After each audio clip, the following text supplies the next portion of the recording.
तो हम लोग 7वें अध्याय पर हैं, जो है ज्ञान विज्ञान योग। और पिछली बार हमने जो किए थे 7 श्लोक, उसमें कृष्ण बता रहे थे प्रकृति के बारे में और अपने बारे में। उन्होंने क्या बताया था कि जो प्रकृति है वो अपरा है, जो तुम्हें नज़र आती है, और जो मैं हूँ मैं उसके पार हूँ, मैं परा हूँ। जो भी नज़र आता है, जो भी दृश्य है, उसके जो पार है मैं वह हूँ। जो भी नज़र आ रहा है वो मैं नहीं हूँ। अब इन्हीं चीज़ों को, पर वही बात है, हमारा अर्जुन समझ में नहीं पाता इन चीज़ों को, तो उसको अब वो एक अलग तरीके से बता रहे हैं। अब उसको प्रकृति में वो क्या है और कैसे पार हैं, उस चीज़ के बारे में थोड़ा हमें आज वाले जो श्लोक हैं हम उनमें समझेंगे। 8वां और 9वां श्लोक हम लोग इकट्ठा लेंगे, जिसमें वो कहते हैं कि हे अर्जुन, जल में मैं रस हूँ, चंद्रमा और सूर्य में प्रकाश हूँ, संपूर्ण वेदों में ओंकार हूँ, आकाश में शब्द और पुरुषों में पुरुषत्व हूँ, तथा पृथ्वी में पवित्र गंध, अग्नि में तेज, संपूर्ण भूतों में उनका जीवन हूँ, और तपस्वियों में तप हूँ। अभी तो उन्होंने क्या बोला कि मैं सब चीज़ों के पार हूँ, और अभी वो हमें क्या बता रहे हैं कि ये जो चीज़ें जो तुम्हें दृश्य हैं, क्योंकि हमें समझ नहीं आता कि इसके पार क्या हो सकता है, हम परा को समझ ही नहीं पाते, हम अपरा में ही फंस जाते हैं। और कुछ लोगों ने मुझे बाद में भेजा भी था पिछले सेशन के बाद ये मैसेज कि हमें वो परा अपरा भी समझ में नहीं आया। तो मैंने कहा कोई बात नहीं, चिंता मत करो, अर्जुन को भी समझ में नहीं आया। तो आगे कृष्ण फिर बता रहे हैं कि कैसे यहीं के जो अपरा के, जो प्रकृति की चीज़ें हैं, उनमें मैं कैसे हूँ। तो देखो हम एक एक करके लेंगे, और ये बहुत प्यारे हैं आज के। जैसे उन्होंने बोला कि हे अर्जुन, जल में मैं रस हूँ। अब आप लोगों को ध्यान होगा, हम लोगों ने एक जो सेशन किया था रस के ऊपर, जूसेस, कि जब भी हम बड़े खुश होते हैं तो हमारे अंदर कुछ बहता है, वो एक जूस जो ओवरफ्लो करता है, जो रस जो हमारे ही अंदर होता है, बाहर से नहीं आता। लेकिन हमें उसका अनुभव कब होता है? जब कुछ बाहर चल रहा होता है, और हम जो बाहर चल रहा होता है उसी को समझ लेते हैं कि उसमें रस है। जैसे जब हम बहुत अच्छा खाना खाते हैं तो हमें लगता है खाने के अंदर रस है, जबकि वो रस अपने अंदर होता है। अब वही चीज़ अर्जुन को कृष्ण यहाँ पे और डिटेल में बता रहे हैं। वो क्या कहते हैं कि जल में मैं रस हूँ। अब देखो, जब हम जल में रस समझते हैं तो हम सोचेंगे कि वो जो पेय है, रस मतलब लिक्विड, रस मतलब फ्लूइड। नहीं, कृष्ण यहाँ पर उस जल की बात नहीं कर रहे हैं। यहाँ पे जब रस की बात हो रही है तो फिर से उसकी बात हो रही है जो अदृश्य है। देखो, अब ये बहुत छोटी सी चीज़ है, पर इसको हम समझने की कोशिश करेंगे। जब हम कुछ पीते हैं, हम सब ने ऐसे टाइम हुए होंगे, लेट्स से हमें बहुत गर्मी लग रही है और हमने कुछ ठंडा पानी ही पिया, या फिर हमें बहुत ठंड लग रही थी, या हमने कुछ चाय या कुछ गर्म पानी पिया। तो एक हमको क्या लगेगा, हमने वो जो पानी पिया, वो जो जल हमारे अंदर गया, और एक होता है कि उसके अंदर एक अनुभूति होती है। जब हम बोलते हैं उफ, मतलब एकदम ऐसा लगता है कि कुछ अंदर कुछ तो हुआ है, उसको आप पकड़ नहीं सकते। अगर हम सोचें कि वो कुछ अंदर भी वो रस, जो हम रस का नाम लेते हैं कि कुछ बह रहा है, उसको हम पकड़ नहीं पाएंगे, वो बहुत सूक्ष्म है। लेकिन वो कह रहे हैं वो जो मज़ा आ रहा है तुमको, वो जो अनुभूति होती है, जो एक सैटिस्फैक्शन की जो फीलिंग आती है, उसका वो जो कारण है वो रस, वो मैं हूँ। और वो जल में नहीं मिलेगा, वो जल के लिक्विड की बात नहीं हो रही। इस बात को फिर से बहुत अच्छे से समझ लेना है कि वो लिक्विड की बात नहीं कर रहे हैं यहाँ पे। तो जो अनुभव में आ रहा है वो रस नहीं है, उस अनुभव से जो अंदर, जो आपको बहुत सूक्ष्म प्रतीति होती है, वो रस है। देखो, उनका पूरा कृष्ण क्या करना चाह रहे हैं, वो चाहते हैं कि अर्जुन समझ जाए किसी भी तरीके से। तो वो हर ट्रिक जिसको बोलेंगे ना, अप्लाई कर रहे हैं, हर चीज़ का एग्जाम्पल देके कोशिश कर रहे हैं कि अभी तो अर्जुन को ये बात समझ में आ जाए। तो वो कह रहे हैं वह जो अनुभव के भी आगे है, जो पानी पीने से जो अनुभव होता है, उसके पीछे भी जो एक अनुभूति है, वो रस है। और ये रस जो है यहाँ पे इन्होंने तो बोला कि जल का रस, और ओशो ने इसको और आगे एक्सप्लेन किया है। वो कहते हैं कि रस सिर्फ चीज़ों में, खाने में नहीं है, हर चीज़ में। वो कहते हैं प्रेम क्या है, प्रेम भी तो रस है। जब तुम एक प्रेमी और प्रेयसी एक दूसरे का हाथ पकड़ते हैं हाथ में, तो हाथ पकड़ने में नहीं होता, लेकिन कुछ अंदर एक होता है, कुछ अंदर, वो बोलते हैं ना, वो कुछ कुछ होता है, वो वाली जो चीज़ होती है, वो कुछ कुछ जो होता है वो क्या होता है, वो कृष्ण कहते हैं वो कुछ कुछ होने वाला मैं हूँ, वो जो उनको फीलिंग हो रही है। अगर हम सपोज सौंदर्य की बात करें, अगर हम देखते हैं कि एक फूल को हमने देखा कि बड़ा सुंदर फूल है, अब देखा जाए, अगर उसमें पूछा जाए कि इसमें सौंदर्य कहाँ पर है इस फूल में, तो कोई नहीं बता पाएगा। अगर साइंटिस्ट को बोलो कि तुम इस फूल को ले जाओ और इसका पूरा देखो, इसमें बताओ कि सौंदर्य कहाँ पे है, तो कहीं नहीं मिलेगा। अगर हम अपने शरीर में भी ढूंढेंगे कि हमें अपने ब्रेन में कि वो सौंदर्य कहाँ महसूस हुआ, तो वो कहीं पर भी फील नहीं होगा, कहीं पता नहीं पड़ेगा। लेकिन उस सौंदर्य में एक रस है जो अदृश्य है, जो फील तो होता है, वो अनुभूति, जब हम बोलते हैं बहुत अच्छा अनुभव हुआ, उसमें उसका एक दृश्य प्रतीत हो रहा है, वो नहीं है जिसके कारण हमें वो अनुभव मिल रहा है। वो रस जो है वो कृष्ण बोल रहे हैं वो मैं हूँ। और यहाँ पे जब कृष्ण बोलते हैं कि वो मैं हूँ, तो फिर से यहाँ पर कृष्ण जो फॉर्म में हैं, जो एक पुरुष हैं, मतलब एक मैन है as separated from a women, उसकी बात नहीं हो रही। कृष्ण देवकी नंदन की बात नहीं हो रही कि मैं वहाँ पे हूँ, नहीं, वो पर ब्रह्म की बात हो रही है। तो कृष्ण कहते हैं समस्त जल द्रव्यों में, समस्त पेय पदार्थों में, वो जो तुम पीते हो वह मैं नहीं हूँ। वह जो पीकर तुम्हें अनुभव होता है, उस अनुभव के पीछे जो रस है वो रस मैं हूँ। रस अदृश्य है और सभी रस अदृश्य ही रहेंगे, उसको हम देख नहीं सकते, बस सिर्फ इशारा किया जा रहा है कि उधर है। फिर वो कहते हैं पृथ्वी में जो सबसे पवित्र सुगंध है वो मैं हूँ। अब यहाँ पे हमें सोचना पड़ेगा कि वो कह रहे हैं पृथ्वी में पवित्र सुगंध। अब सुगंध में पवित्र लगाने की क्या ज़रूरत है? I mean, कृष्ण जैसे आदमी को भी वो गंध बोल सकते थे, सिर्फ सुगंध बोलते तो मतलब अच्छी गंध हुई ना, और या फिर वो बोल देते पवित्र गंध। उन्होंने पवित्र सुगंध क्यों बोला? तो इसका उन्होंने बहुत अच्छा यहाँ पे समझाया है। वो कहते हैं देखो, गंध तो बहुत तरह की होती है, फिर हम क्या बोलते हैं, जो हमें अच्छी लगती है, प्रीतिकर लगती है, हम उसको बोल देते हैं सुगंध, और जो हमें प्रीतिकर नहीं लगती हम उसको बोल देते हैं दुर्गंध। और अब यहाँ पे एक और शब्द आ गया जो है पवित्र सुगंध। तो यहाँ पे क्या डिफरेंस है? देखो, एक सुगंध ऐसी होती है जैसे सपोज खाने की जो होती है, हमने खाना की, हम सबको पता है खुशबू आती है, कुछ भी कॉफ़ी कहीं से निकल रहे हैं, कॉफ़ी की खुशबू आ रही है, केक की खुशबू आ रही है, कुछ बहुत अच्छा खाने की खुशबू आ रही है। लेकिन जब वो सुगंध ही तो है, हमें अट्रैक्ट करती है, तो हमारा क्या होता है, इन अ वे देखा जाए तो हम वासना में चले जाते हैं उस सुगंध की वजह से। खाने की भी तो वासना है ना, जो वासना ही तो हुई कि आपको खुशबू आई और आपने खाया उस चीज़ को, जो आपको कहाँ लेके जा रही है, वो आपको प्रकृति में ही रख रही है। अगर आपने कुछ ऐसी सुगंध, जैसे परफ्यूम्स का सबको बहुत ज़्यादा रहता है, उसको भी हम सुगंध मानते हैं, और इतनी महंगी महंगी परफ्यूम्स आती हैं जो खरीदते हैं, पर वो कहते हैं कि तुम देखो, तुम परफ्यूम का इस्तेमाल किस चीज़ के लिए करते हो? अगर देखा जाए तो काम वासना के लिए। एक जो परफ्यूम का वो होता है कि आप एक स्मेल अच्छा करो, तो अगर आपको एक सुगंध जो है वो काम वासना में लेके जा रही है, तो उसको पवित्र सुगंध नहीं बोला जा सकता। क्यों? क्योंकि वो फिर आपको अपरा में ही रखता है।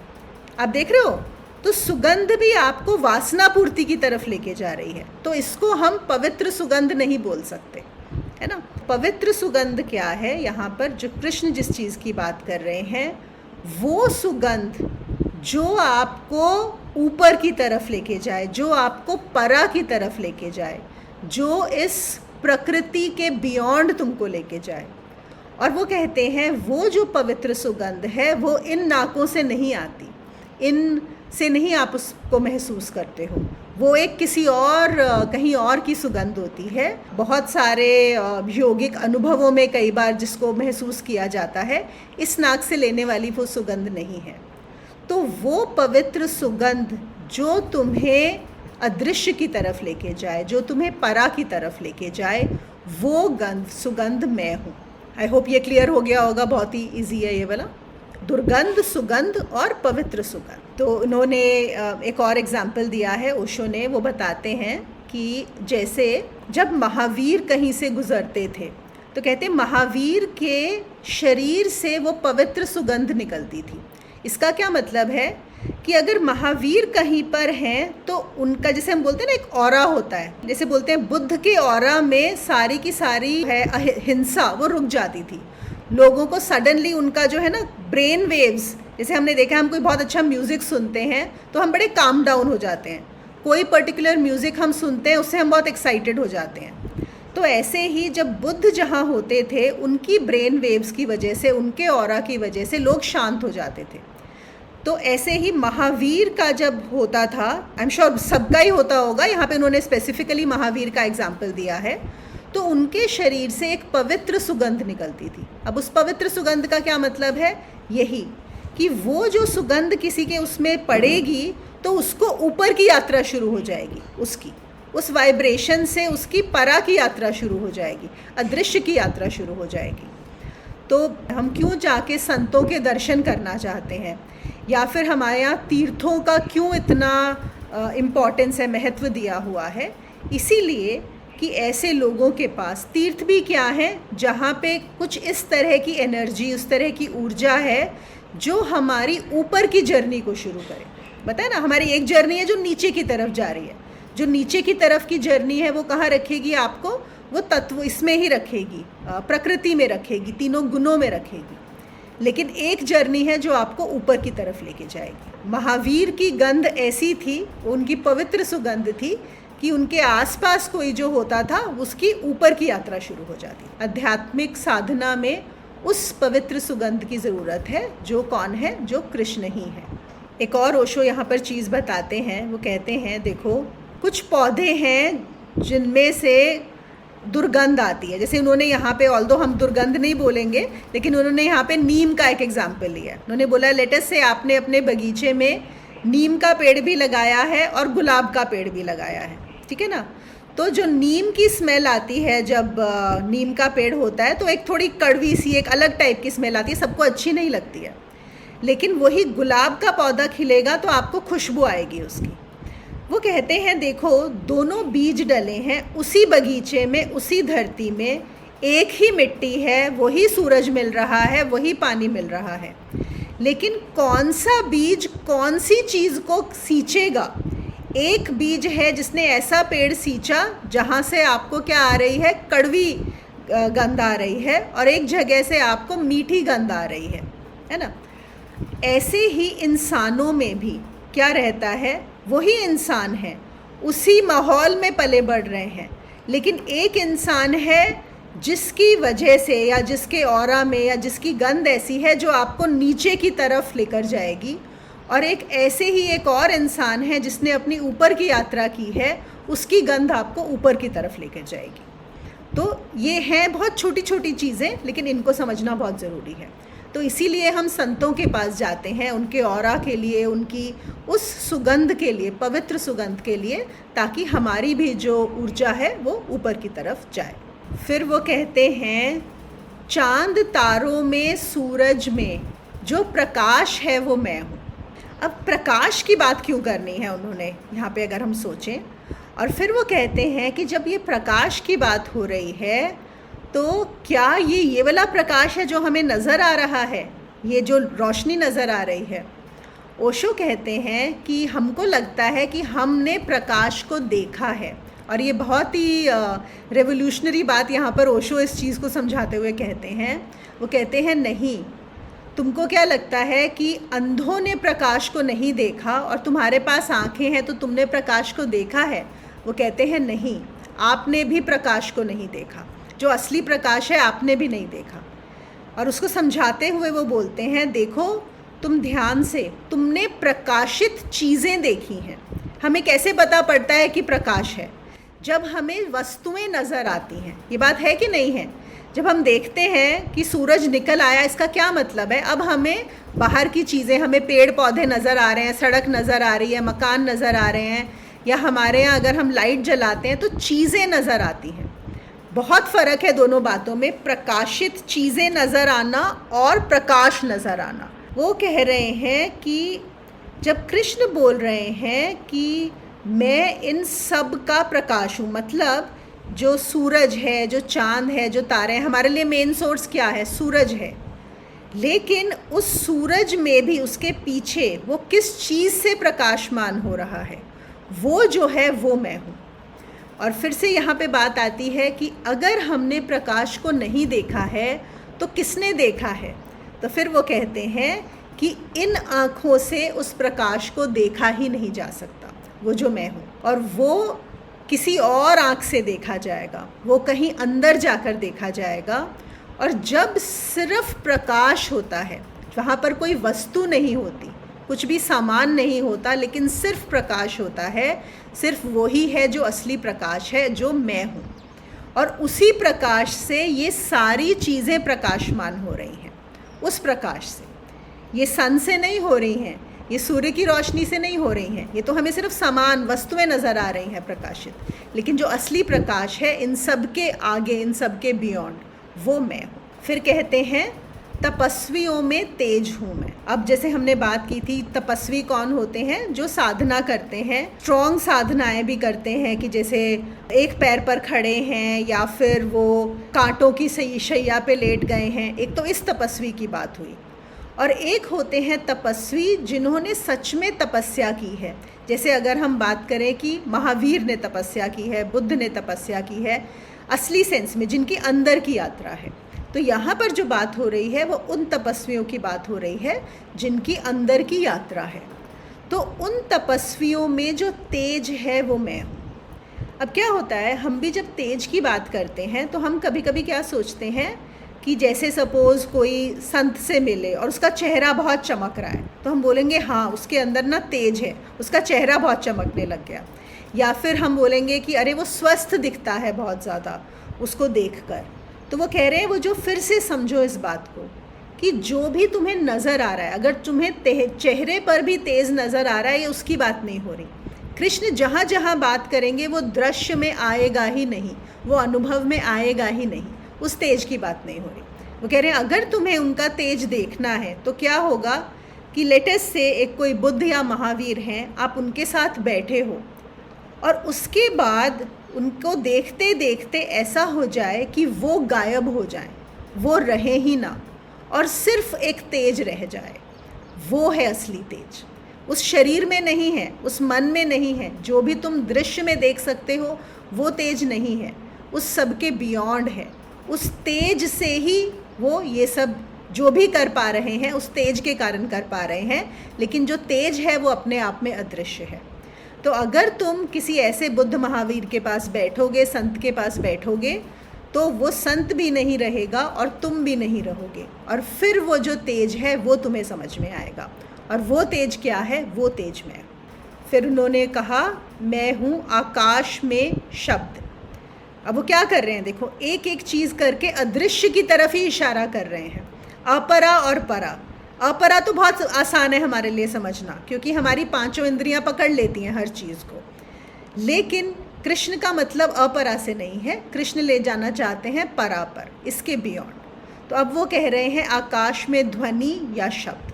देखो आकाश में हम अगर ये स्पेस देखें, हमें सब कुछ दिखाई देता है। जो भी हमारे सारे ऑब्जेक्ट्स हैं वो किस में है? आकाश में है। लेकिन हमें जो शब्द हैं वो दिखाई नहीं पड़ते। हाँ, हम सुनते हैं, कुछ कुछ शब्द हम सुन पाते हैं, लेकिन क्या आकाश में सिर्फ वही शब्द हैं जो हम सुन पा रहे हैं, या उसके बियॉन्ड भी हैं? असल में जो हम सुन पाते हैं वो तो बहुत कम है, बहुत ज़्यादा छोटा है। हमारी इंद्रियां बहुत ज़्यादा छोटा पकड़ पाती हैं। जैसे अभी आप सब लोग जो मेरी आवाज़ सुन पा रहे हो, वो क्यों सुन पा रहे हो? क्योंकि आप एक ऐप का प्रयोग कर रहे हो इंटरनेट के थ्रू, जूम। जो भी कोई इस लिंक पे आएगा वो मेरी आवाज़ सुन पाएगा, लेकिन अगर इस जूम का यूज़ नहीं किया तो आवाज़ नहीं सुनाई देगी। लेकिन क्या इसका मतलब है कि आवाज़ सिर्फ वहीं पर है, ये वाली जो आवाज़ है? नहीं, ये आवाज़ इससे कहीं ज़्यादा उस पे है, लेकिन हमारे कान नहीं पकड़ पाते। और इसका क्या इसका ये मतलब है कि आपके इस कमरे में सिर्फ जो आपके आसपास जो आपके कान पकड़ पा रहे हैं, या सिर्फ जो जूम के थ्रू अभी आवाज़ जा रही है बस वही है? नहीं, हर चीज़ की आवाज़ इसी समय। फिर जैसे एक बड़ा इंटरेस्टिंग फैक्ट, वैसे आप सबको ये मालूम होगा, जैसे सपोज़ मैं अभी यहाँ पर बोल रही हूँ और आपको मेरी आवाज़ कहाँ से पहुँच रही है? एक ऐप के थ्रू। तो ऐसा नहीं है कि मैंने जब बोला तभी आपने सुना, हो सकता है उसमें कुछ मिली सेकेंड्स का डिफरेंस हो, एग्जैक्टली सेम समय पे नहीं हो सकता है।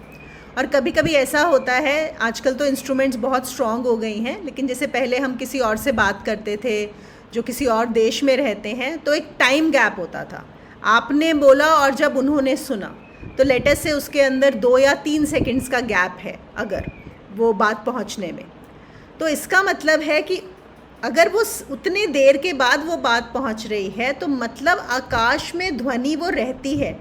और आपने लेटेस्ट से यहाँ से बात की किसी से अमेरिका में, जो कि 2 सेकंड के बाद पहुंची, तो अब क्या वो अमेरिका में जाके वो क्या रुक जाएगा जो आपने बात की? नहीं, वो उसके आगे भी जाता रहेगा, वो जाता रहेगा। जितनी भी ध्वनियाँ, तो हमारे साइंटिस्ट ने भी क्या पाया है कि जितनी भी ध्वनियाँ हैं जो भी हमने की हैं, जैसे आज ये जो भी सेशन चल रहा है, क्या ये बस आज करके ख़त्म हो जाएगा? नहीं, ये ट्रैवल करती ही रहेगी। जो साउंड है, it keeps on travelling for infinite, eternally, हमेशा वो ट्रैवल करता रहता है। और जैसे ऐसा है कि अगर 10 सेकंड बाद या 5 सेकंड बाद भी कोई इंस्ट्रूमेंट है जो आपकी ध्वनि को पकड़ सकती है, तो साइंटिस्ट बोलते हैं ऐसा पॉसिबल है कि जब कृष्ण ने अर्जुन को गीता दी होगी, वो जो बोला होगा वो ध्वनि भी यहाँ पर इस आकाश में कहीं ना कहीं प्रेजेंट है।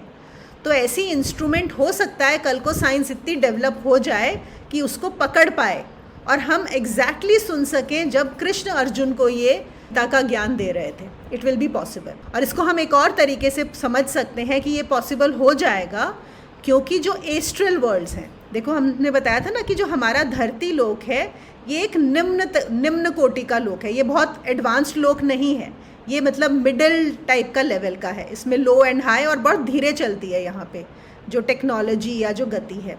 और बहुत सारे लोग हैं जहाँ पर ऑलरेडी ये चीज़ें हैं, तो इसलिए एक दिन ऐसा भी हो पाएगा कि हम धरती लोक पर भी उस चीज़ को पकड़ पाएंगे। तो वो क्या कह रहे हैं कि ये जो सारा अस्तित्व है, ये जो आकाश है, ये शब्दों की परतों से भरा हुआ है और अदृश्य परतें हैं। इस जगत में जो भी शब्द कभी भी बोला गया है वो रिकॉर्डेड है और वे रिकॉर्ड के बाहर कभी बाहर जा ही नहीं सकता। एवरीथिंग, हम जो भी चीज़ बोलते हैं वो रिकॉर्ड होता है। तो इसलिए भी एक रीज़न है जब हमें बोला जाता है ना कि धर्म में कि कोई बुरे शब्द मत बोलो, उसका एक रीज़न ये भी होता है कि वो आपका रिकॉर्ड बन जाएगा। आप कुछ भी बुरा बोलते हो वो भी हमेशा रहने वाला है। इसका भी एक रीज़न है कि हमारे यहाँ जब हम ये शांति पाठ करते हैं, शांति मंत्र करते हैं, जो मंत्र करते हैं बार बार करते हैं, उसका रीज़न भी यही है कि एक बार आप जब भी बोलोगे वो आकाश में उसकी लेयर्स बनती जा रही हैं। और हम ये भी बोलते हैं, मतलब एक इंडिविजुअल लेवल में, कि हम जो भी बोलते हैं वो हमारे कारण शरीर का हिस्सा बनता है, वो हमारा जो सबसे सूक्ष्म सॉफ्टवेयर है उसमें चला जाता है, हम जहाँ पर अपना ध्यान लगाते हैं। ऐसे ही हम जो बोलते हैं वो इस अदृश्य जगत का, इस अदृश्य आकाश का हिस्सा बनता ही जा रहा है और जिसका कभी भी विनाश नहीं होता। और वो भी कृष्ण क्या बोल रहे हैं, उस आकाश में जो नज़र नहीं आ रहा है वो भी मैं ही हूँ। वो अदृश्य है लेकिन क्या है, वो मैं हूँ। ओशो ने ना अपनी बचपन की एक स्टोरी बताई यहाँ पे। उन्होंने कहा कि उनके गांव में एक आदमी होता था, वो जैसे ही बाहर निकलता था तो पूरा गांव जो है उनको चिढ़ाने के लिए इकट्ठा हो जाता था। तो पूरा गांव उनको राधे श्याम करके चिढ़ाता था। तो वो बोलते थे, और जैसे ही कोई राधे श्याम बोलता था तो वो उन पे पत्थर मारते थे। वो बोलते थे नहीं, राधे श्याम मत बोलो, राम बोलो। राम बोलो, राधे श्याम मत बोलो। तो सब लोग, और आपको पता है ना, कोई चीज़ मना करे और वो पत्थर मारे तो लोग और चिढ़ाते हैं। तो सुबह से लेकर रात तक यही चलता रहता था कि वो बोलता था राधे श्याम मत बोलो, और पूरे गांव के लोग और बच्चे राधे श्याम बोलते थे। तो ओशो छोटे थे, लेकिन उनको लगा कि कुछ गड़बड़ है, ये रोज़ रोज़ ये ड्रामा होता है, ये कहानी कुछ और है। तो एक दिन जब वो आदमी घर पे नहीं था तो ये क्या हुआ, उसके घर में घुस गए। तो वहाँ पे अंदर घुसे, जो कभी ये आदमी किसी को अलाउ नहीं करता था अपने घर में जाने को, और अकेला ही रहता था। तो जाके देखा कि अंदर राधे श्याम की मूर्ति है और उस पर फूल चढ़े हुए हैं। तो ओशो तो समझ गए उसकी कहानी। तो फिर उन्होंने, जब वो वापस आया, उसने बोला अरे तुम कैसे अंदर आ गए? कहता मैं तुम्हारा सब सीक्रेट्स जान गया हूँ, मैं समझ गया हूँ। तो वो आदमी कहते हैं कि फिर उसके आंखों में आंसू आ गए। तो उसने कहा कि देखो मैं और तो कुछ कर नहीं सकता, मैं चाहता हूँ कि गांव के सब लोग हर समय राधे श्याम बोलते रहें। कम से कम ध्वनि में, आकाश में वही ध्वनि आ जाएगी, वही एक रिकॉर्ड जो है उनका हो जाएगा। और क्या होता है, सबसे अच्छा तरीका होता है किसी से बुलवाना हो तो उनको बोलो कि मत बोलो, है ना, क्योंकि वो उसको चिढ़ाने के लिए बोल रहे थे तो उनको लग रहा था वो उसको चिढ़ा रहे हैं। एक्चुअली वो चाहता था कि वो राधे श्याम बोलते रहें। तो सिर्फ जब उसकी मृत्यु हुई तब लोगों को पता लगा कि एक्चुअली कुछ और रीज़न था। तो उसका रीज़न यही था। तो फिर से कृष्ण क्या कह रहे हैं, आकाश में मैं शब्द हूँ, सूक्ष्मतम जो आकाश में संग्रहित होता है अदृश्य अरूप, वह मैं ही हूँ। उसके बाद वो कहते हैं पुरुषों में मैं पुरुषत्व हूँ, पुरुषों में पुरुषत्व। देखो यहाँ पे जब हम पुरुष की बात करते हैं तो पुरुष आता है शब्द पुर से। पुर का मतलब होता है नगर, ये भी हम पहले इसकी बात कर चुके हैं। तो एक जो पुरुष मतलब अगर हम ले, यहाँ पे पुरुष और स्त्री को अलग मत समझिएगा, पुरुष का मतलब यहाँ पे ह्यूमन बीइंग से है। तो एक हमारा जो शरीर है वो पूरा शहर होता है, हमारे अंदर पता नहीं कितने जीव बसते हैं, कितने सारे बैक्टीरिया, वायरस। असल में हम तो अपने आप को एक समझते हैं, लेकिन trillions of bacteria and viruses हमारी बॉडी में हमेशा रहते हैं। तो वो पूरा का पूरा पुर है जिससे बनता है पुरुष। और वो कह रहे हैं मैं पुरुषों में पुरुषत्व हूँ। तो इसका क्या मतलब है, जब हम पुरुष बोलते हैं तो एक सीमा हो जाती है, मतलब कि ये एक शरीर, एक फॉर्म, एक रूप। लेकिन जब हम पुरुषत्व की बात करते हैं तो बात होती है उसके एसेंस की, उसके तत्व की, कि वो क्या है जिससे वो पुरुष बनता है। और अगर हम पुरुषत्व की बात करते हैं तो जितने भी पुरुष मिलेंगे, मतलब पुरुष और स्त्रियां, जितने भी मानव जाति के लोग मिलेंगे, जितने भी जीव मिलेंगे, उन सब के अंदर अगर उनका जो तत्व है वो क्या है, वो एक ही है। और वो तत्व क्या है, वो कृष्ण बोल रहे हैं मैं हूँ। क्योंकि पुरुषत्व की कोई सीमा नहीं है, पुरुष की सीमा है लेकिन पुरुषत्व असीम है। इसलिए पुरुष बनेंगे और मिटेंगे, आएंगे और जाएंगे, लेकिन जो पुरुषत्व है वो शाश्वत है। जैसे हम बोल सकते हैं कि सारी लहरों में जो सागर है वो मैं ही हूँ। लहरें बनती रहेंगी, टूटती रहेंगी, लेकिन सागर कहीं नहीं जाएगा। वो लहरें हैं क्या, सागर से ही तो आई हैं। तो एग्जैक्टली वही बात यहाँ पर बोल रहे हैं, पुरुष में पुरुषत्व हूँ। फिर कहते हैं वेदों में ओंकार हूँ। अब वेद में देखो, हमने बताया था वेद एक एनसाइक्लोपीडिया जैसा है। जैसे डिक्शनरी एक होती है जिसमें सारे शब्द होते हैं, अच्छे भी बुरे भी, ऐसे ही एनसाइक्लोपीडिया होता है एक संग्रह, सारी इन्फॉर्मेशन। तो वेदों में सारे कर्मकांड भी हैं, उसमें उपनिषद भी आते हैं, उसमें बड़े से बड़ा ज्ञान है और उसमें छोटे से छोटा कि इस संसार में कैसे रहना है वो कर्मकांड भी दिए हुए हैं। तो अगर आपको ध्यान हो, पिछली बार कृष्ण ने बोला था कि वेद भी मैं ही हूँ। तो एक समय उन्होंने क्या बोला कि ये वेद मैं हूँ, और अब वो क्या बोल रहे हैं, वो कह रहे हैं मैं वेदों में ओंकार हूँ। अब लगेगा किसी को कि ये तो कॉन्ट्राडिक्टरी स्टेटमेंट हो गया, दोनों बिल्कुल एक जगह बोल रहे हैं मैं पूरा ही हूँ और एक जगह बोल रहे हैं मैं ओंकार हूँ। अब हमें इसको अर्जुन की बुद्धि से समझना है कि अर्जुन की पूरा मैं ही हूँ उस चीज़ को नहीं पकड़ पाया। जब पूरे को नहीं पकड़ पाता तो उसको फिर ये बताना पड़ता है कि इसके अंदर जो ओंकार है वो मैं हूँ। अब इसको ना एक तरीके से हम ऐसे समझ सकते हैं, सपोज़ एक इमेजिन करो आपके घर कोई आपसे मिलने आए, ठीक है, आप बैठे हुए हैं और आप क्या करो, अपने आप को पूरा चादर से ढक लो, लेटेस्ट से पैर से लेके सर तक आप एक चादर डाल लो और सिर्फ अपना पाँव का अंगूठा खुला छोड़ दो। और अगर वो आपसे बात कर रहा है और आप सिर्फ अपने पाँव का अंगूठा हिलाओ, ठीक है, अब उसको अच्छा लगेगा? या आपके साथ कोई ऐसा करे, आपको अच्छा लगेगा? नहीं। लेकिन अगर लॉजिकली देखो तो वो पाँव का अंगूठा भी तो आप ही हो, लॉजिकली तो पाँव का अंगूठा आप ही हो, आप ये बोल सकते हो, है ना। लेकिन जब हम किसी से बात करते हैं तो क्या हम पाँव के अंगूठे से बातें करते हैं या अपने मुंह से बात करते हैं, है ना। तो एक कहने का तरीका है कि ये पूरा मैं ही हूँ, और एक कहने का तरीका है कि इन वेदों, मतलब वेद मैं ही हूँ, और एक कहने का तरीका है कि वेद में ओंकार मैं हूँ। मतलब सबसे इम्पॉर्टेंट क्या है वेदों में, वो कहते हैं ओंकार, क्योंकि अगर ओंकार होगा तो पूरा का पूरा वेद नष्ट भी हो जाए, सिर्फ ओंकार रह जाए तो वापस से वेद की रचना हो सकती है। लेकिन अगर उसमें से ओंकार को हटा दिया जाए तो वो पूरा का पूरा वेद ही नष्ट हो जाएगा।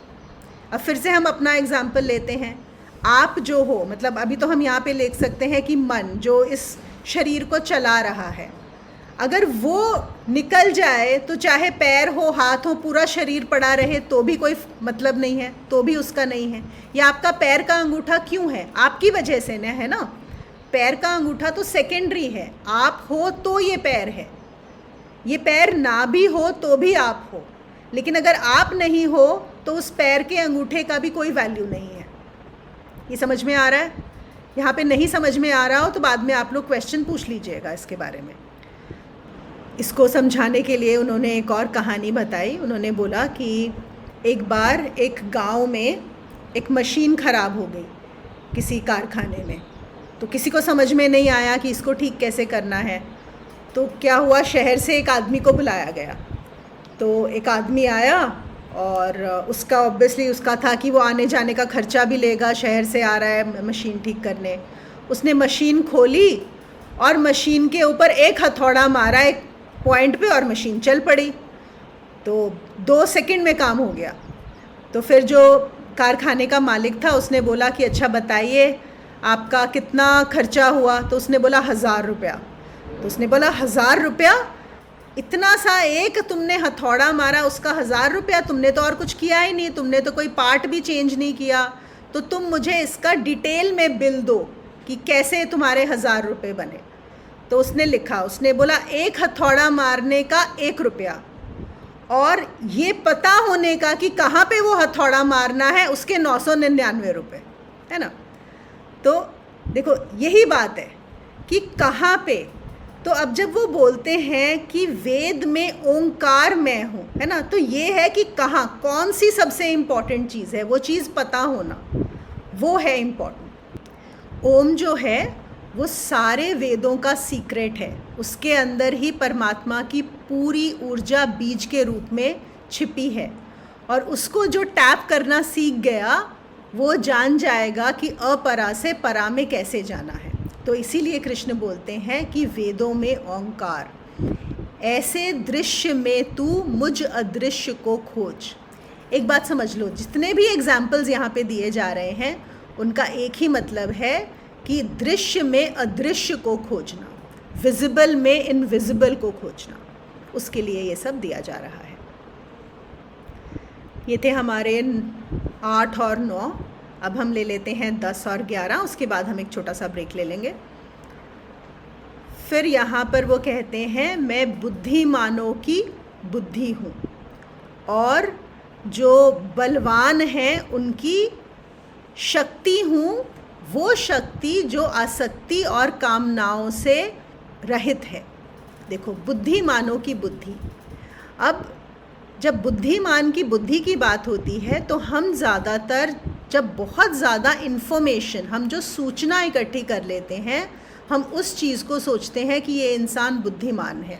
जब हम बोलते हैं कि कोई इंटेलिजेंट है तो हमें लगता है जितनी इन्फॉर्मेशन, मतलब कोई जितना बड़ा इंसाइक्लोपीडिया होगा ना, उतना बड़ा और उसकी मेमोरी भी अच्छी होगी, उसको सब कुछ याद रहता होगा। संसार में बुद्धिमान की वही डेफिनेशन है कि जितना ज्ञान, उसको ज्ञान बोलते हैं, लेकिन अध्यात्म में उसको ज्ञान नहीं बोला जाता, उसको अज्ञान बोला जाता है। कि इन्फॉर्मेशन कलेक्ट करना ज्ञान नहीं है। बुद्धि कहाँ पर है? तो वो कहते हैं जो असली में बुद्धि है, मतलब जो सिर्फ मुझे जानकर ही जानी जाती है। जो बुद्धिमान कौन है? वो नहीं जिसने संग्रह किया हुआ है। बुद्धिमान वो है जो हर सिचुएशन में उस समय क्या ज़रूरत है और उस समय वो सही निर्णय ले पाता है, उस समय जो सही होता है वो कर पाता है उस सिचुएशन के हिसाब से, वो है बुद्धि। और वो बुद्धि किस में होती है? उस बुद्धि के लिए आपको सूचना इकट्ठी नहीं करनी है, क्योंकि उस नहीं तो आप क्या करोगे, हमेशा आप अपने दिमाग में खोजोगे कि अच्छा यहाँ पे अभी मुझे क्या देना है, क्या आंसर करना है, क्या सूचना मैंने इकट्ठी की हुई है। नहीं, उसकी बात नहीं हो रही है। यहाँ पर बात हो रही है कि बुद्धि एक स्पेस है, एक खाली जगह है। जितना स्पेशियस होता है, मतलब जितनी सूचना कम होगी और जहाँ पर आप स्थिति को देखते हुए समझ पाएंगे कि क्या सही है, वो ही बुद्धिमान है, क्योंकि वो ताजी है। देखो, बुद्धि होती है ताजी और इन्फॉर्मेशन होती है हमेशा बासी। तो जो ताजापन है, जो सजग है, वही बुद्धि है। तो वो कह रहे हैं बुद्धिमान में मैं बुद्धि हूँ। तो मेन यहाँ पर समझाने का ये मतलब है कि आप इन्फॉर्मेशन कलेक्शन को और सूचनाओं के संग्रह को बुद्धि मत समझ लेना कि आपने बहुत शास्त्र पढ़ लिए तो आप बहुत बुद्धिमान हो गए। नहीं, बुद्धि वही है जो सिर्फ अपने अनुभव से जाना जाता है। फिर वो कह रहे हैं मैं बलवानों में आसक्ति और कामनाओं से रहित सामर्थ्य हूँ। देखो, हम जनरली जब बलवान को समझते हैं, बलवान का क्या मतलब होता है? जिसके अंदर बहुत शक्ति हो, बल हो। लेकिन यहाँ पर किस चीज़ की की बात हो रही है? जो आसक्ति और कामना से रहित है। उन्होंने बोला सबसे ज़्यादा कौन है जो सबसे स्ट्रॉन्ग है? जहाँ पर ना डिज़ायर है और ना अटैचमेंट है, सिर्फ वही व्यक्ति जो है वो बलशाली है। जो धर्म है, धर्म को हम क्या बोलते हैं कि जो प्रकृति से ऊपर है। प्रकृति से ऊपर का क्या मतलब है? कि जो धर्म से भरा हुआ व्यक्ति है उसको प्रकृति आज्ञा देना बंद कर देती है। नहीं तो हमारे साथ क्या हो रहा है, हम लोग सब प्रकृति के ही पुतले हैं और हम प्रकृति से बहुत छोटे हैं। हम इसको ऐसे समझ सकते हैं, सपोज़ एक बहुत बड़ा सा आप एक सर्कल ड्रॉ करो, ठीक है, एक बड़ा सर्कल, उसके अंदर आप एक छोटा सर्कल ड्रॉ करो। अब जो बड़ा सर्कल है वो हो गया परमात्मा, उसके अंदर जो छोटा सर्कल है वो हो गई प्रकृति, और उस प्रकृति के अंदर भी आप एक छोटा सा डॉट ड्रॉ कर लो, वो हो गए आप। ठीक है, मतलब मनुष्य, जीव हो गया। तो जो जीव है वो किसके हिसाब से चलता है? प्रकृति के हिसाब से। परमात्मा का तो उसे कुछ पता ही नहीं है, वो तो क्योंकि वैसे ही अदृश्य है। लेकिन वो किसके हिसाब से चलता है? प्रकृति के हिसाब से। प्रकृति ही उसे सब कुछ करवाती है। जैसे जब आप बोलते हो कि मुझे गुस्सा आ गया, तो वो जो गुस्सा आता है वो आपको नहीं आता। वो जो गुस्सा है वो सिर्फ एक जीव का हिस्सा नहीं है, वो प्रकृति का हिस्सा है। वो जो गुस्सा है, आप जीव से बहुत बड़ा होता है गुस्सा, जीव से बहुत बड़ी होती है कामना, जीव से बहुत बड़ी होती है वासना। तो हर समय प्रकृति अपना कंट्रोल आपके थ्रू चला रही है और आपका इस्तेमाल करती है, इस्तेमाल कर रही है। ठीक है, जैसे हम बोलते हैं ना कि गुस्से में मुझे समझ ही नहीं आया, उस समय तो मुझे ध्यान ही नहीं था कि मैं कौन हूँ, क्योंकि आप नहीं लड़ सकते अपने गुस्से से, आप बहुत छोटे हो।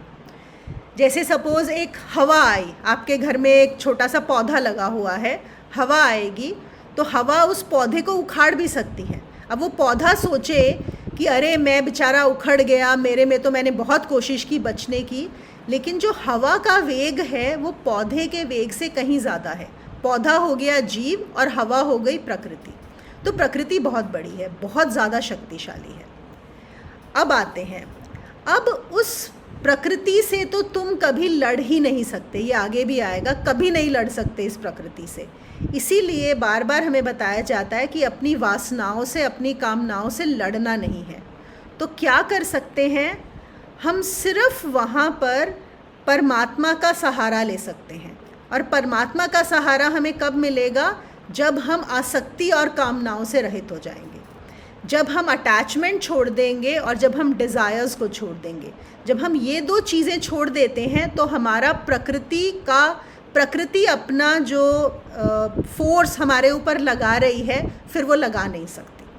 समझ रहे हैं? बहुत बहुत गहरी बात है यहाँ पे कि प्रकृति अपना फोर्स आप पर तभी तक लगा सकती है जब तक आपकी आसक्ति और कामनाएं हैं, बस उसके बाद वो नहीं लगा सकती।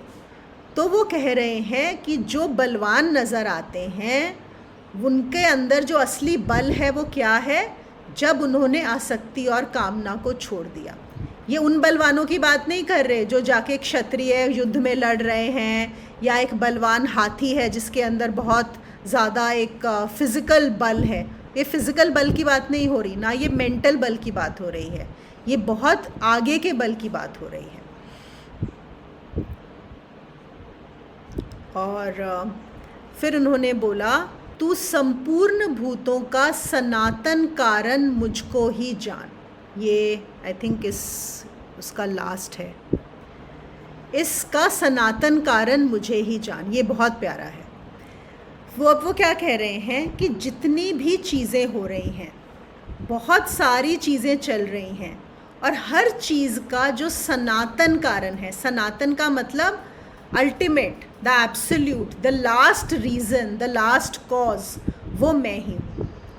सनातन कारण का मतलब होता है कि जो कुछ भी निकला है वो मुझसे ही निकला है और मुझ में ही लीन होगा, मुझसे ही आया है और मुझ में ही वापस लौट जाएगा। अब हम इसको एक एग्जाम्पल से समझ लेते हैं। सपोज़ करो एक तो फुटपाथ पे एक आदमी खड़ा हुआ है, ठीक है। अब वो मार्केट में ऐसे ही घूमने गया, फुटपाथ पे खड़ा है। तभी क्या हुआ, एक गाड़ी आई और जो गाड़ी का ड्राइवर है उसने बाय चांस फुटपाथ के ऊपर गाड़ी चढ़ा दी और उस आदमी को, वो गिर गया और उसको बहुत चोटें लगी। एक्सीडेंट सुना होगा, बड़ा कॉमन सा चीज़ है, हम कई बार ऐसा सुनते हैं, ठीक है। अब जब उस आदमी से पूछा जाएगा कि तुम्हारा, हर कोई आके पूछेगा अरे क्या हुआ, कैसे हुआ, है ना, तो वो क्या बताएगा, अरे मैं फुटपाथ पे खड़ा था, ऐसे ही बाज़ार गया था, ऐसी एक गाड़ी आई और उस गाड़ी वाले ने आके मुझे मार दिया जिससे ये मेरा एक्सीडेंट हो गया। करेक्ट, हमें कारण मिल गया कि कैसे वो गिरा है, कैसे उसको चोटें आई हैं। अब कृष्ण जो बात कर रहे हैं वो बहुत पीछे की बात कर रहे हैं। अब हम जाते हैं इसके थोड़े और एनालिसिस में। अब वो कहते हैं देखो, अब हमें तो लग रहा है कि कारण है उस आदमी ने आके मारा। अब हम देखते हैं उस आदमी ने गाड़ी तो चढ़ाई इसके ऊपर फुटपाथ पे, लेकिन क्यों चढ़ाई, तो पता लगेगा कि उसने पी हुई थी, ठीक है। अब उसने क्यों चढ़ाई के कारण में गए तो पता लगा कि उसने पिया हुआ था इसलिए चढ़ा दिया। फिर हम जाएंगे, अच्छा उसने पी क्यों थी, तो पता लगेगा उसने पी इसलिए थी क्योंकि वो अपने दोस्तों को मिलने गया था और दोस्तों ने उसको पिला दिया था ज़बरदस्ती। फिर होगा कि अच्छा दोस्तों ने क्यों पिलाया, वो क्यों दोस्तों को मिलने गया था, तो पता लगेगा कि घर में पत्नी से लड़ाई हो गई थी। फिर पीछे जाएंगे, अच्छा पत्नी से लड़ाई क्यों हुई थी, तो पता लगेगा कि उनका बेटा घर पर नहीं आया था टाइम से और वो बहुत परेशान थी और वो हस्बैंड को ब्लेम कर रही थी, इसलिए लड़ रही थी, इसलिए हुआ। अच्छा बेटा टाइम से क्यों नहीं आया था, फिर एक और कारण होगा। आप समझ रहे हैं, अगर हम पीछे जाते जाएं हर चीज़ का एक कारण मिलेगा, हर चीज़ का।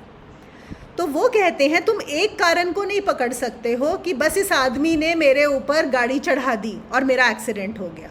बहुत सारे कारण हैं। हम क्या करते हैं, सिर्फ जो लास्ट कारण होता है उसको पकड़ के बैठ जाते हैं। तो ऐसे ही अगर तुम कारणों में जाते जाओगे तो कोई भी सोचेगा अरे तो इतना बड़ा जाल है, इसका कोई एंड है कारणों का, क्योंकि हर चीज़ का एक कारण मिल जाएगा। फिर वो बोलते हैं ये तो हमने बात की वो ड्राइवर जिसने ये गाड़ी चढ़ाई। फिर हम जाते हैं कि भैया तुम बाज़ार में जाके खड़े क्यों हुए थे वहाँ पे उस फुटपाथ के ऊपर, उस समय खड़े क्यों थे, तो फिर हमको एक और कारणों की पूरी लिस्ट मिल जाएगी। समझ में आ रही है ये बात, पूरी की पूरी एक लिस्ट मिल जाएगी कि क्यों वो बाज़ार गया, क्यों वो जाके खड़ा हुआ, बाज़ार गया उसका क्या कारण था, फिर उसका क्या कारण था। तो वो कह रहे हैं इन कारणों के जाल में अगर तुम फंसने की कोई ज़रूरत नहीं है। कृष्ण ने बहुत सूत्र दे दिया है। वो कहते हैं जितने भी चीज़ें होती हैं, संपूर्ण भूत, जितनी भी यहाँ पर एक्टिविटीज़ हो रही हैं, उन सब का कारण मैं ही हूँ। उनका सनातन कारण मतलब उनका अल्टीमेट कॉज मैं ही हूँ। तुम ऊपर के कारणों को देखते हो, इसलिए तुम मुश्किल में पड़े होते हो। अर्जुन भी ऊपर के कारण देख रहा है। वो कह रहा है मैं इनको मारूंगा, ये मेरे कज़न्स हैं, ये मर जाएंगे। और कृष्ण क्या कह रहे हैं, तू फिक्र मत कर, मैं जानता हूँ ये मेरी वजह से जी रहे हैं और ये मेरी वजह से ही मरेंगे। तू बेफिक्र होकर युद्ध कर, मैं तुझे सनातन कारण बता रहा हूँ। अब हमें इसमें क्या समझना है, देखो देखे जाए तो बात सिर्फ यहाँ पर इतनी हो रही है कि अगर तुम्हें ये सिर्फ ये वाला श्लोक समझ में आ जाए ना, बाकी पूरी गीता को छोड़ दो, सिर्फ ये श्लोक समझ में आ जाए कि कृष्ण बोल रहे हैं कि मैं सनातन कारण हूँ, तो उसी वक्त आपका कर्तापन गिर जाएगा, धूल में मिल जाएगा। बस इतनी सी बात समझनी है। ये है छोटी सी बात लेकिन सबसे बड़ी बात है। यहीं पे आपकी मुक्ति हो जाएगी, यहीं पे सब धूल में हो जाएगा। क्यों, क्या होगा, कर्तापन का बोध गिर जाएगा। और जैसे ही कर्तापन का बोध गिरता है तो हम परमात्मा की तरफ, वो जो परा है उसकी तरफ हम चलना शुरू कर देते हैं। ये बात समझ में आ रही है। अब हमारे यहाँ तो शास्त्रों में हम सब ने सुना हुआ है, अरे छोड़ो भगवान की वजह से ही होता है। हम ऐसा बोलते भी हैं, कई बार बहुत जगह बोला भी जाता है, लेकिन हमारा जो मन है वो इस बात को नहीं मानता।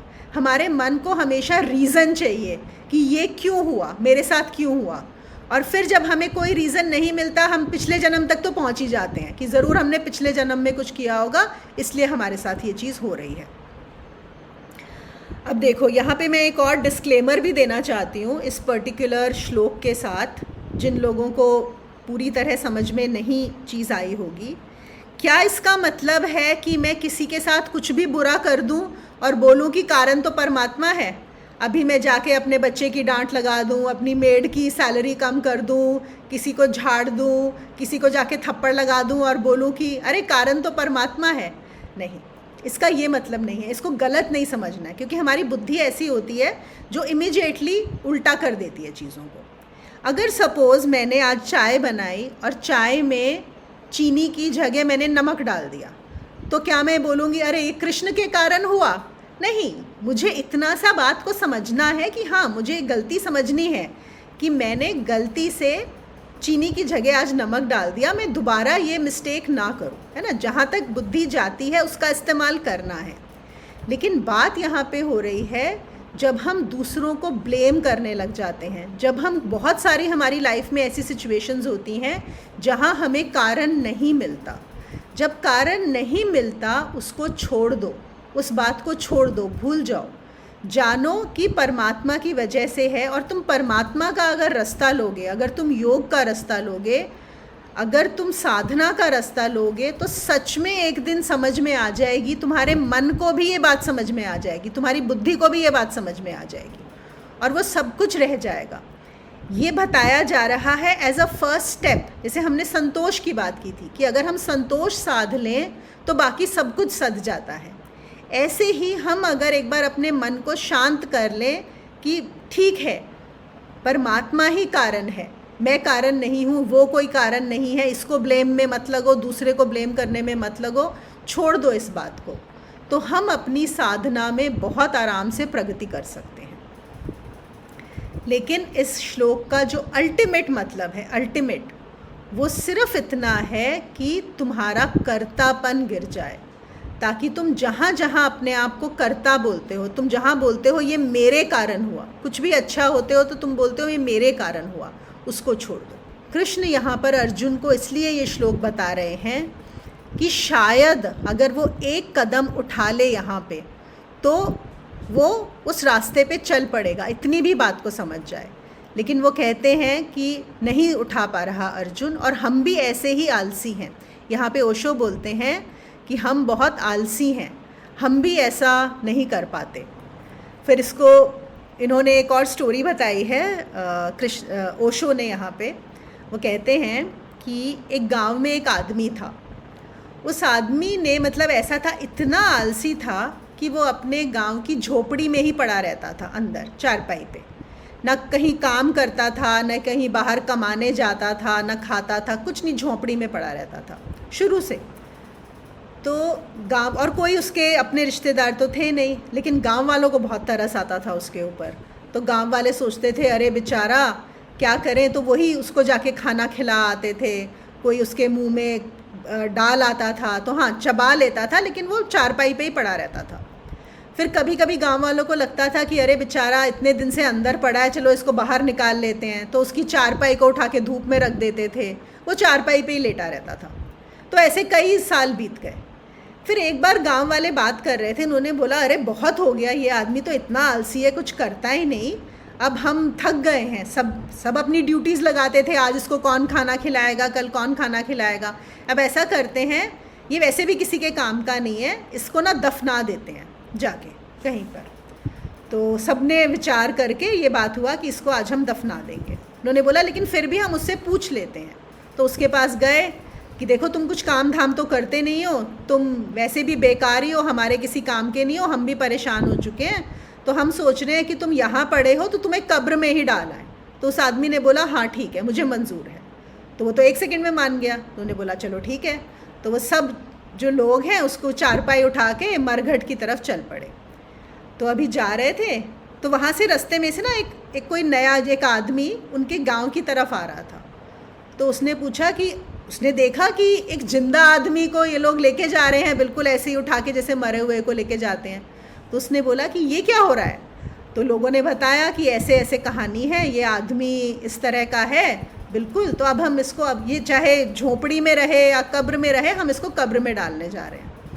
तो उस आदमी ने बोला कि नहीं नहीं, ये तो मुझे कुछ ठीक नहीं लग रहा है, ऐसा करो मैं इसका ध्यान रख लूँगा, मैं देखूँगा कि क्या करना है, और इसको कब्र की तरफ मत लेकर जाओ, इसको वापस लेकर चलेंगे हम लोग। तो फिर से उस आदमी ने बोला, उस आदमी को लगा कि कुछ तो स्पेशल है इसमें, तो उसको वापस ले गए। तो जो इस आदमी ने बोला कि मैं इसकी रिस्पॉन्सिबिलिटी ले लूँगा। तो फिर वो जाके जब अंदर बैठा तो उसने पूछा कि ये आप क्या कर रहे थे। तो उसको भी लगा कि इसमें कुछ स्पेशल है। तो उस आदमी ने इसको बताया, उसने बोला कि तुम हो जिसने शायद मुझे कुछ समझा। कि असल में वो सूफ़ी फ़कीर था, ये जो आलसी आदमी था ना। तो उसने कहा कि इन लोगों को लगता है कि मैं बहुत आलसी हूँ और मैं कहीं नहीं जाता। असल में बात ये है कि मैं जितना श्रम कर रहा हूँ ये तो कर ही नहीं रहे हैं। मैं अपने घर जाने की रोज़ श्रम कर रहा हूँ, ये नहीं कर रहे, ये अपने घर नहीं जा रहे हैं। ये जो कर रहे हैं ये यहीं पर इन अटैचमेंट्स में क्या कर रहे हैं, कमा लें, खा लें, ये कर लें, इन सब में बिज़ी हैं। तो इनको लग रहा है कि ये श्रम करते हैं, पर मैं तुम्हें असली बात बताता हूँ कि असली श्रम मैं कर रहा हूँ यहाँ पर पड़ा हुआ। और इनमें से ये बोलते हैं मैं कुछ नहीं करना चाहता, असल में ये कुछ करना नहीं चाहते। असली घर, उसने बोला जो असली घर है वहाँ पर मैं ही जा रहा हूँ, ये नहीं जा रहे। तो उसको समझ में आया। बाद में खैर बात यहीं पर समाप्त हो गई। तो ओशो यहाँ पे कहना चाहते हैं कि कृष्ण बार बार अर्जुन को असली चीज़ दिखाने की कोशिश कर रहे हैं, लेकिन अर्जुन जो है वो नकली में ही पड़ा हुआ है।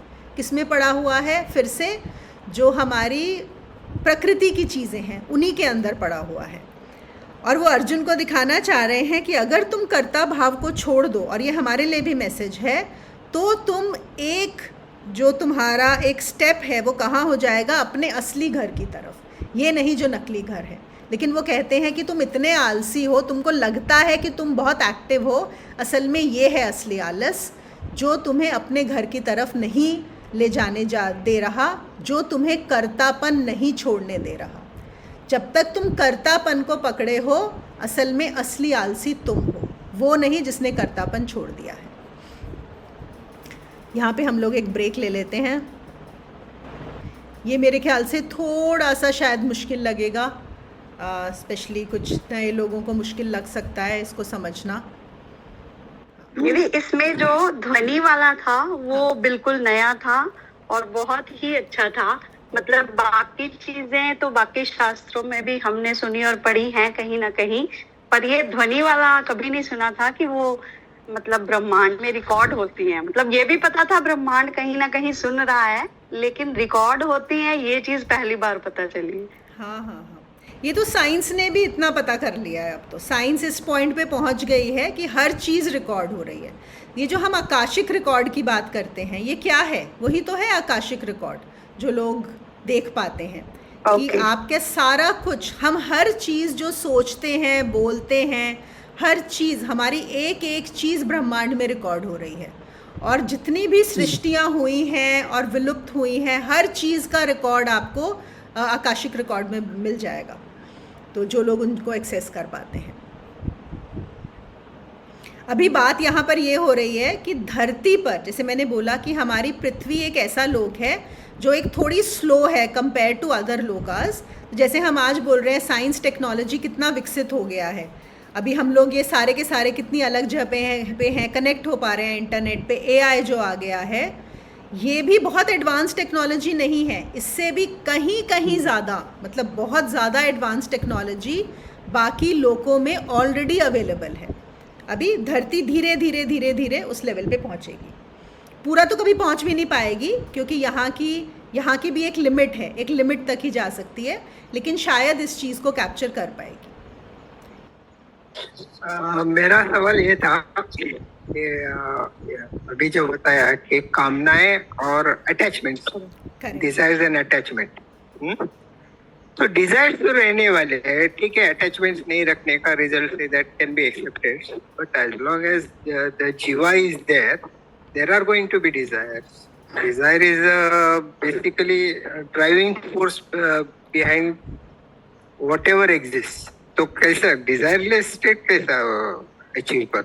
ओके, देखो यहाँ पे भी बात आ जाती है। जब हम डिज़ायर्स की बात करते हैं, एक डिज़ायर है जो इस जीव को चलाने के लिए है, उस डिज़ायर को हम नीड्स बोल सकते हैं, ठीक है ना। जो इस शरीर को जिंदा रहने के लिए ज़रूरत है, आपको खाने की ज़रूरत है, आपको कपड़ों की ज़रूरत है, आपको क्लाइमेट से बचने के लिए इस शरीर को बचने की ज़रूरत है, वही अगर हम रोटी कपड़ा मकान बोलें, बेसिक जो डिज़ायर्स हैं।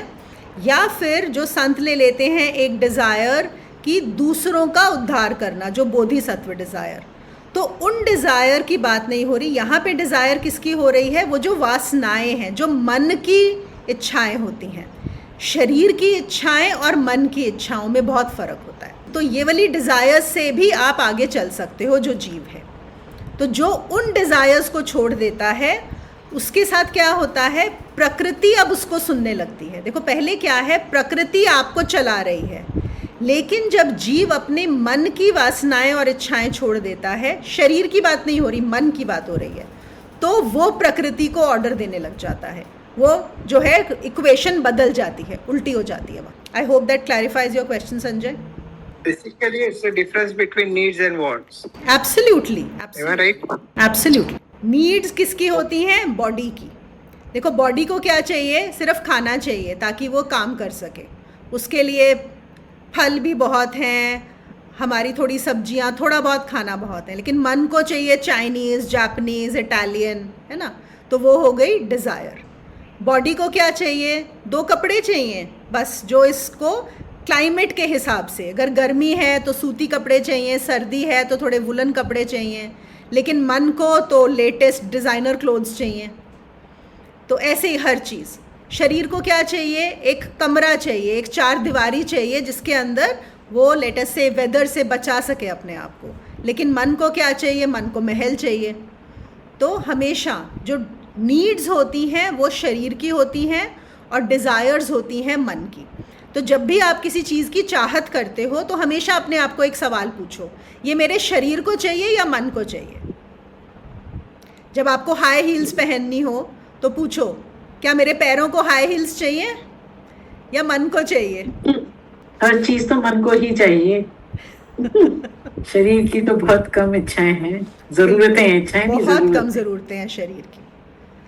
और भगवान ने इतना दिया है कि सबकी ज़रूरतें पूरी आराम से हो सकती, और इच्छाएं किसी की भी पूरी नहीं होती, किसी की भी नहीं। ज़रूरतें सबकी पूरी होती हैं, इच्छाएं कभी किसी की पूरी नहीं होती। यस पूजा।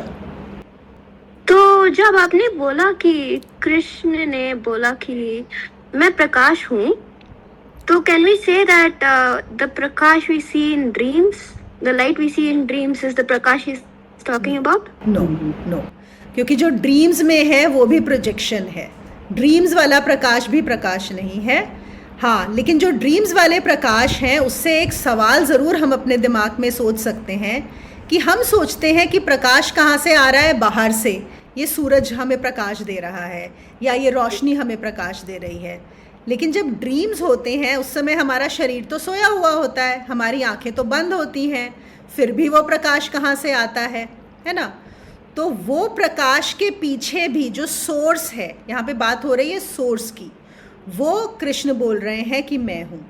लेकिन वहाँ पे भी ड्रीम्स में भी प्रकाश कौन सा होता है, उन्होंने क्या एग्जाम्पल बताया कि जब चीज़ें प्रकाशित होती हैं, only by looking at the visible objects do we know that there is light. So even in the dreams we know that there is light by the objects that we see in the dream, otherwise we are not aware of it. But in yogic sadhana there is a moment that comes when there is only light, and what is left is only light. That is the prakash, and it is possible to experience that through kriya yoga. There will be no object, only light. आज मेरे को भी ये concept clear हुआ, हमेशा यही नजर आता है कि प्रकाश है, अभी दिन में तो धूप है, रात को अंधकार है, लेकिन सच बात है प्रकाश नहीं देखा जा सकता, अदृश्य है, बता ही दिया कि वो दृश्य है ही नहीं, उसको अनुभव किया जा सकता है। और ये पूरा अध्यात्म की जो पूरी यात्रा है वो दृश्य से अदृश्य की तरफ है, बस और कुछ नहीं। और ये दृश्य ने हमें और हमारी पांचों इंद्रियों से हम इस दृश्य में इतने ज़्यादा आकर्षित हो चुके हैं कि हम उस अदृश्य की तरफ सोचते भी नहीं हैं कि कुछ और है। और जो दृश्य है वो इतना छोटा है अदृश्य के आगे कि पर यही खेल है, बस दैट इज द गेम। यही नहीं, अभी इस पे भी ध्यान कहाँ गया था, अभी जब ये बताते हैं, जब सुनते हैं तब ध्यान जाता है। जैसे हम लोग तो वही समझना ही, अभी जैसे दिन है, कमरे में जितनी चीजें दिख रही हैं वो दिख रही हैं, बस वही हैं, उसके अलावा। लेकिन आपने बताया ना कि इसमें भी अभी माइक्रोस्कोप से देखो तो और ऑर्गेनिज्म दिखाई दे जाएंगे, बहुत सारे कीड़े दिखाई देंगे, और वाकई हम लोग तो साइंस स्टूडेंट रहे हैं तो ये अनुभव कर सकते हैं, वाकई ऐसा तो है, ऐसा तो हम लोगों ने देखा है, स्लाइड्स में देखा, बहुत सारी चीजें देखी हैं। तो अब उससे भी आगे और माइक्रो ऑर्गेनिज्म है जो कि इन आंखों से तो दिखो तो अभी तो क्लीनलीनेस दिख रही है कि शीशा साफ, एक दिमाग में सफाई का बड़ा कीड़ा है, तो अभी तो साफ ही दिख रहा है कीड़ा, लेकिन अगर बहुत ध्यान से अगर उसको मतलब अगर वो विजिबिलिटी हो जाए तो बहुत सारी चीजें हैं वहाँ जो नहीं देख सकते हम लोग। तो बिल्कुल आपने यही जो बोला कि अगर हम माइक्रोस्कोप से देखें तो भी बहुत कुछ नज़र आएगा, टेलीस्कोप से देखें तो भी बहुत कुछ नज़र आएगा, और जितना भी नज़र आएगा उससे और ज़्यादा होगा जो नज़र नहीं आ रहा। और ये तो बात है जो हम इंस्ट्रूमेंट से कैच कर पा रहे हैं, लेकिन कृष्ण जो बात कर रहे हैं कि हम बेस्ट ऑफ द इंस्ट्रूमेंट्स भी लगा लें, फिर भी जो भी कैच कर लें उसके बियॉन्ड भी कुछ और है, उसके भी आगे जो कृष्ण है वो उसके भी बियॉन्ड है। अभी जैसे आपने बताया कि जो ये सेशन हो रहा है वो पूरा रिकॉर्डेड है और वो यहाँ रहेगा, अभी कोई साइंस आ सकती है जो कि वो कहाँ पे मतलब ये भी अभी दिमाग में आ रहा है कि जो आपने बताया कि कृष्ण ने जो दिया है, कभी ऐसी साइंस डेवलप हो जाए कि वो जब अगर वो प्रिजर्व है तो वो कैच की जा सकती है, वो कहाँ पे। बिल्कुल, माय गॉड।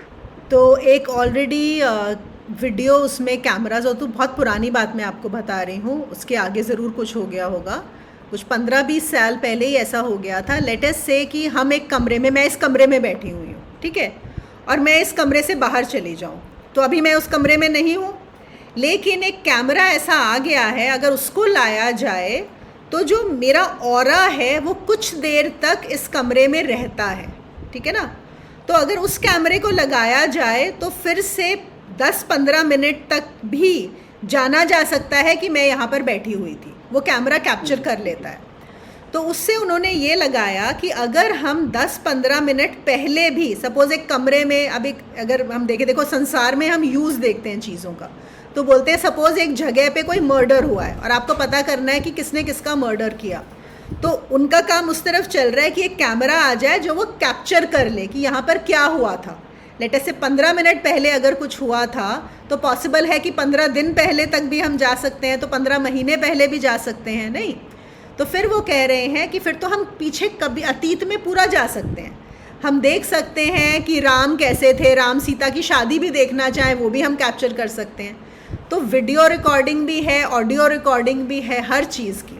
कहने का मतलब है कि अगर हमारी ये वाली रिकॉर्डिंग ख़राब भी हो जाए, कल को ना भी रहे, तो भी हर चीज़ है, हर चीज़ अवेलेबल है। जो कि आप एक अलग स्थल पे देखो, जैसे मैंने बोला ये जो हमारा तल है पृथ्वी का, अगर आप दूसरे लोक पे चले जाओ तो आप वहाँ जाके अभी भी सब कुछ देख सकते हो। अगर आप देखना सुनना चाहते हो कि कृष्ण ने असल में गीता अर्जुन को क्या दी थी, पृथ्वी के तल पे आज आपके लिए पॉसिबल नहीं है, लेकिन किसी और लोक में जाके आप वो देख सकते हो, किसी और लेवल पे आप वो देख सकते हो, किसी और लेवल पे राम ने क्या किया था वो आप देख सकते हो। It is available, everything is available. नहीं, जो आपने अभी लास्ट में बोला था ना, एक आलसी आदमी के लिए आप बता रहे थे, हाँ, जो चारपाई पे पड़ा रहता था, एक बार वो एक्सप्लेन करेंगे दोबारा से? श्योर। कि उसने कहा कि ये नहीं चल रहे हैं, मैं चल रहा हूँ, इन्हें नहीं पता। हाँ बिल्कुल। देखो देखो हम लोग जो शरीर में हैं, है ना, हम सब लोग, हम क्या सोचते हैं कि हम जो भी कार्य करते हैं इस बॉडी से, बहुत सारे ऐसे लोग हैं जो बॉडी के काम को ज़्यादा इम्पोर्टेंस देते हैं, वही समझ में आता है हमें, ठीक है ना। लेट अस से एक बड़ा सिंपल सा एग्जांपल लेते हैं।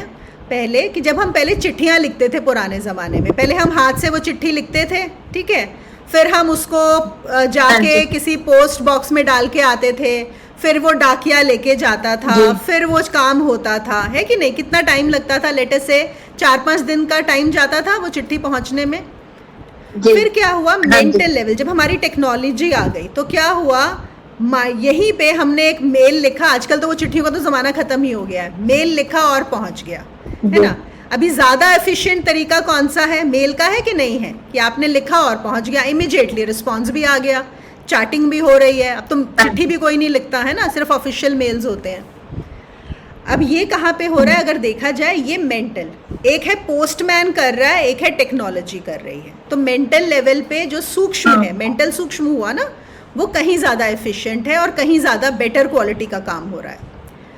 अब इसी चीज़ को हम रिलेट करते हैं आलसी वाले एग्जाम्पल से। अब एक वो आलसी पड़ा हुआ है और आसपास कुछ लोग हैं जो क्या कर रहे हैं, रोज़ जा रहे हैं, मेहनत कर रहे हैं, कमा रहे हैं, खा रहे हैं, सब कार्य कर रहे हैं, ठीक है। और वो किस चीज़ में बिजी हैं, वो अपने परिवार में, परिवार की पूर्ति करने में, परिवार की कामनाओं की पूर्ति करने में बिजी है, और उनको लग रहा है वो बहुत काम कर रहे हैं, वो आलसी नहीं है। और एक ये आदमी है जो लेटा हुआ है, चारपाई पे पड़ा हुआ है, लेकिन ये काम कहाँ कर रहा है, यहाँ पे, यहाँ पे।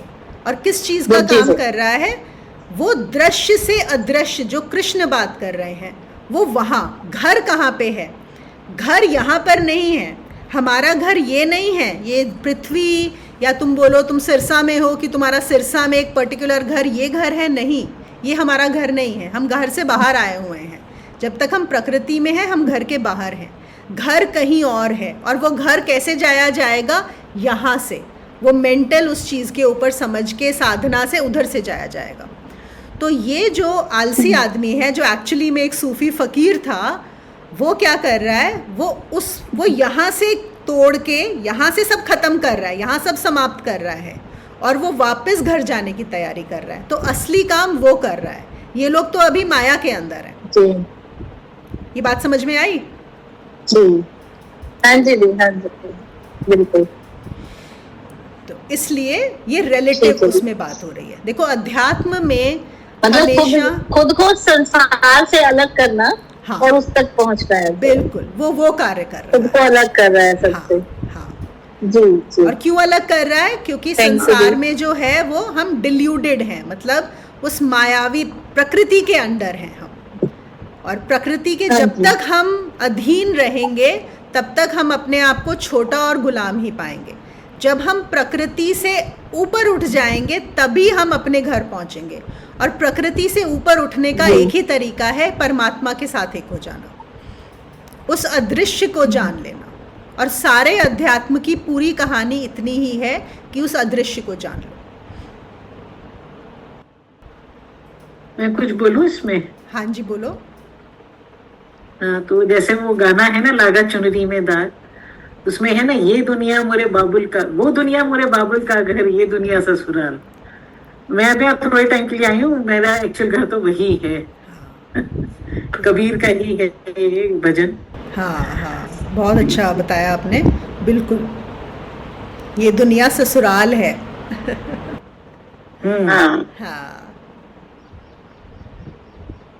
तो ये हमारा घर नहीं है और हम घर से बाहर आके इसी को सही करने में लगे हैं। इट इज़ लाइक कि हम हॉस्पिटल गए हैं ठीक होने और हॉस्पिटल को ही ठीक करने लग गए, डॉक्टर्स को ही ठीक करने लग रहे हैं। हाँ, ये नहीं कि हम ठीक होके वापस अपने घर जाएं। तो हम एक तरह से ये भी बोलते हैं कि जब हम पृथ्वी पे आते हैं, ये स्कूल बोलो, हॉस्पिटल बोलो, सिर्फ हम यहाँ पे कुछ सीखने, स्वस्थ होने आए हैं, बस स्वस्थ होने भी आए हैं, ये भी बोल सकते हैं। अस्पताल भी तो हम स्वस्थ होने जाते हैं ना, तो ये पर ये असली नहीं है। इस गाने में आगे वाले स्टेंजे में उसको क्लियर भी पूरा कर दिया है, मतलब आत्मा मोरी, बहुत अच्छा गाना है। हाँ चलिए, इसमें पहली लाइन का ही मतलब कितना अच्छा है इसका, लागा चुनरी में दाग छुड़ाऊं कैसे। और वो दाग क्या है? चुनरी का दाग क्या है? वही तो, दाग ही तो समझना है। दाग तो नहीं समझते ना लोग, तो उसको दाग घुस गए हैं ना, वही है सारे दागे, डिजायर, ये कामनाएं, ये वही, हाँ वही तो। चलिए 5 मिनट बचे हैं तो हम लोग ध्यान कर लेते हैं, ठीक है? तो सब ध्यान करेंगे, उसके बाद मैं 1 बजे बंद कर दूंगी।